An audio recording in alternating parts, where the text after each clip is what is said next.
प्यार अगर सच्चा हो तो छुपाए नहीं छुपता, लेकिन कभी कभी एक परफेक्ट रिलेशनशिप को बुरी नजर या फिर दूसरों की दखल अंदाजी से बचने के लिए उसे सारी दुनिया से छुपाना ही पड़ता है।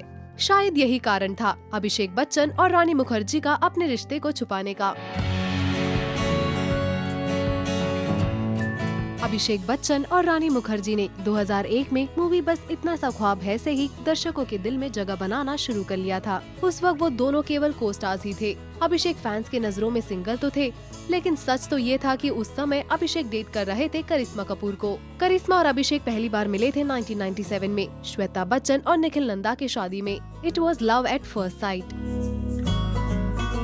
उनका रिलेशनशिप धीरे धीरे काफी सीरियस होता गया और देखते ही देखते 5 साल बीत गए। 2002 में उन दोनों की एंगेजमेंट अनाउंस हुई। ये खबर लोगों के लिए शॉकिंग तो थी, लेकिन अमिताभ बच्चन के बेटे की शादी करिश्मा कपूर के साथ होने की वजह से खुशियों की कोई सीमा नहीं थी। 2003 में दोनों परिवारों के बीच के संबंध बिगड़ते हुए नजर आए। सूत्रों के मुताबिक करिश्मा की मां बबीता चाहती थी कि करिश्मा शादी के बाद फाइनेंशियली सिक्योर रहे, और क्योंकि अभिषेक का करियर कुछ खास नहीं चल रहा था, बबीता काफी परेशान थी। रिपोर्ट्स के मुताबिक बबीता ने प्रीनप्चुअल की मांग की, जहां ये लिखा जाने वाला था कि अमिताभ बच्चन अपने जायदाद का थोड़ा हिस्सा अभिषेक के नाम कर देंगे, ताकि करिश्मा को शादी के बाद फाइनेंशियल सिक्योरिटी मिले। जाहिर सी बात है कि बच्चन परिवार को ये नामंजूर था। 2003 में अभिषेक बच्चन और करिश्मा की सगाई टूट गई। अभिषेक ने अपने करियर पर ध्यान देने का निर्णय लिया और कड़ी मेहनत की। 2004 में युवा रिलीज हुई थी, जहां हमें रानी और अभिषेक की जोड़ी को फिर से देखने का मौका मिला। उनकी केमिस्ट्री, ऑफ स्क्रीन बॉन्डिंग और जिस तरीके से वो दूसरे को कॉम्प्लीमेंट करते थे, इन सब को देख लोगों को इन दोनों की जोड़ी बेहद पसंद आने लगी। मिस मालिनी के ये आर्टिकल के मुताबिक, Yes, this has been one of the least talked about secret affairs of our times. Abhishek and Rani had a roaring affair during Yuva and were more than just friends during the shoot of the Mani Ratnam film. उसी साल अभिषेक ने रानी के movie हम तुम में उनके पति का किरदार प्ले करते हुए एक कैमियो भी किया। इनकी जोड़ी की चर्चा ऑफ स्क्रीन और ऑन स्क्रीन इस हद तक हो रही थी कि फैंस इन दोनों को स्क्रीन पर एक बार फिर से देखने के लिए एक्साइटेड थे।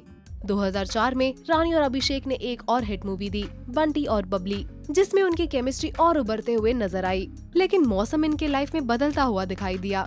2006 में कभी अलविदा न कहना के दौरान फैंस मूवी से तो डिसअपॉइंटेड थे ही, लेकिन रानी और अभिषेक के रिश्ते में तनाव होने की रिपोर्ट्स ने भी फैंस को कर दिया था मायूस। मिस मालिनी की रिपोर्ट की मानी जाए तो जया बच्चन इनके रिश्ते से खुश नहीं थी। जहां एक तरफ लोग तुलना कर रहे थे रानी की जया से, वहीं दूसरी तरफ जया का ये मानना था कि रानी बच्चन परिवार की बहू बन ही नहीं पाएगी, जिसकी वजह से जया ने अभिषेक से कह दिया कि वो अपनी दूरियां बनाए रखे रानी के साथ। साथ ही साथ अभिषेक के फैमिली एंड क्लोज फ्रेंड्स का ये मानना था कि रानी और अभिषेक काफी अलग थे। जैसे अगर रानी को गोलगप्पे खाना पसंद है उनके फेवरेट सबर्बन जॉइंट से, तो अभिषेक को केवल 5 स्टार रेस्टोरेंट में अपने फेवरेट क्विजीन इटालियन खाना पसंद है। अब अभिषेक बेचारे ऐसे कश्मकश में फंस गए कि उनके पास कोई चारा नहीं था अपने माँ की बात मानने के अलावा। रिपोर्ट्स के मुताबिक उनका ब्रेकअप कब हुआ किसी को इसके बारे में भनक तक नहीं पड़ी। जस्ट लाइक द टाइम रानी और अभिषेक डेट करने लगे। एनीवे, अनफॉर्चुनेटली ये तब हुआ जब दोनों लागा चुनरी में दाग शूट कर रहे थे। 2007 में अचानक से एक ऐसी खबर आ गई जिसे फैंस और इंडस्ट्री वाले तो शॉक थे ही, लेकिन रानी को इस न्यूज से सबसे बड़ा झटका लगा, अभिषेक बच्चन और ऐश्वर्या राय की शादी।